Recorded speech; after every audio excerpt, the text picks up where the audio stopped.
నమస్తే సార్. నమస్తే. సార్ మనం చేస్తున్న వీడియోస్ కింద మీ ఒక చిన్న కామెంట్ చదివాను నేను. హ్మ్.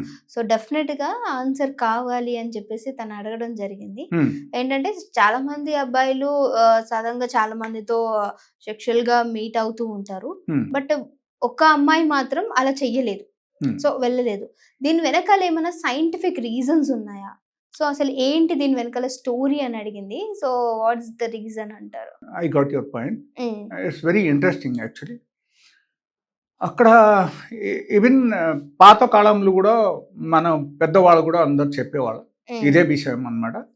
అండ్ లేడీస్ గురించి it is a huge restriction and which is not there for the gents. ఒక అబ్బాయి వెళ్ళి సపోజ్ 10 మంది గర్ల్ ఫ్రెండ్స్కు మెయింటైన్ చేసినా సరే వాళ్ళ గురించి నథింగ్ ఈజ్ దేర్. బట్ అమ్మాయి వెళ్ళకూడదు అని చెప్పడం అక్కడ. ఓకేనా? This is very interesting.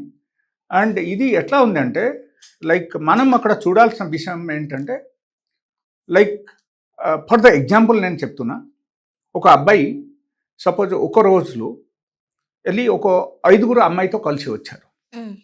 Okay, so అక్కడ ఏమవుతుందంటే లైక్ ఆ అమ్మాయిలకు అందరికీ సపోజ్ ప్రెగ్నెన్సీ వచ్చింది అనుకో, దెన్ ఈ అబ్బాయి ద్వారా ప్రెగ్నెన్సీ వచ్చిందని వాళ్ళకి చెప్పొచ్చు. అర్థమైందా ఇప్పుడు? బట్ సపోజ్ ఒక అమ్మాయి 10 మంది అబ్బాయితో కలిశారు, లేకపోతే 5 అబ్బాయిలతో వెళ్ళి కలిసి వచ్చింది ఒక రోజు. అప్పుడు మీరు ఎవరి ద్వారా ప్రెగ్నెన్సీ వచ్చిందని మీకు ఎట్లా తెలుస్తాయి? ఇప్పుడు that is the logical point if you think of the science.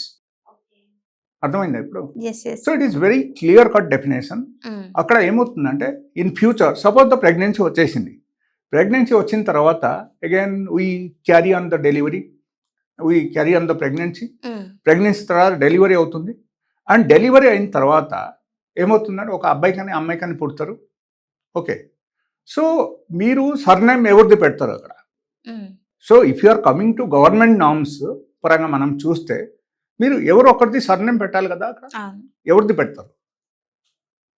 So దీని నుంచి మనకు తెలుస్తుంది ఏంటంటే there are certain restrictions for the ladies which is not there for the gents. ఓకేనా? So that is the only main difference అక్కడ, which doesn't happen with the gents but it happens with the ladies. అప్పుడు అంతే కదా, లేకపోతే వేరేమైనా scientific reason ఉంది అంటే మీరు చెప్పండి. It's very valid question.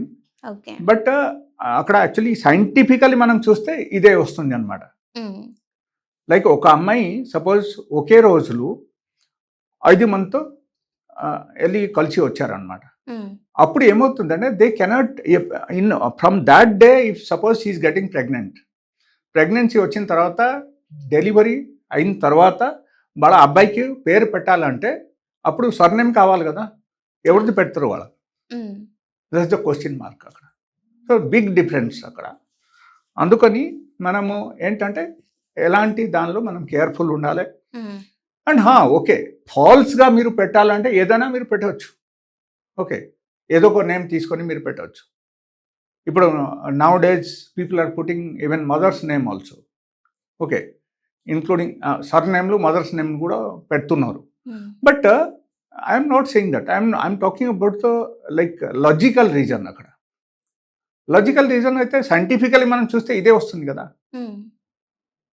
So which doesn't happen with the gents. Okay, thank you sir. నిజంగానే చాలా లాజికల్ ఇష్యూ ఇది. సో లాజిక్ గానే చెప్పారు. Thank you.